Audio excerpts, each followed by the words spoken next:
Sri Lanka has sent a delegation to the ADB meeting. The South Asian nation is struggling to recover from the worst economic crisis in its history.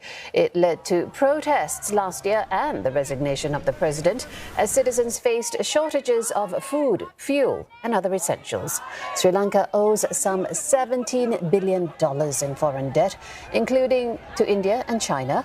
Both have agreed to restructure their loans, which prompted the IMF to extend Colombo a lifeline of $3 billion. To recover, Sri Lanka has promised to restructure state-owned enterprises and privatise the national airline. It also introduced higher taxes to pay for essentials like food and fuel.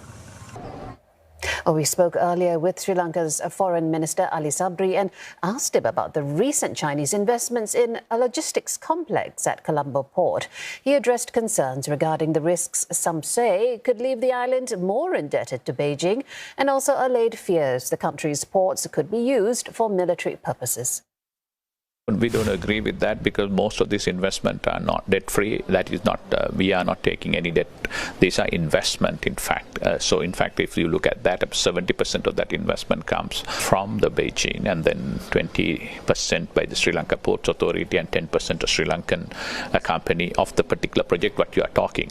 And the port city itself is not a single rupee or a dollar had been borrowed on that. That's an investment. That's the kind of investment we are looking forward. I don't think in the short to medium term we are not going to borrow any longer and go and invest on infrastructure projects which are not conducive for return, and that there is a possibility for us to repay. So we are very careful. I think we have learned our lesson, but we are open for investment. And we are open for investment from any part of the world because that's the Sri Lanka's legacy. We are very careful of taking debt and going for infrastructure projects which are not going to be fruitful for the country's economy and have a steady revenue path for us to repay. We will not allow anyone to use Sri Lanka as a military hub or a port for anyone.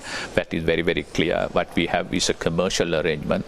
We are open to do business with North and South. Most of these projects are we basically tender. So people who are interested are open for them to come and invest on that. So it's important for us. We as traditionally Sri Lanka had never ever taken sides and been part of any blocs. So that we want to continue to remain so.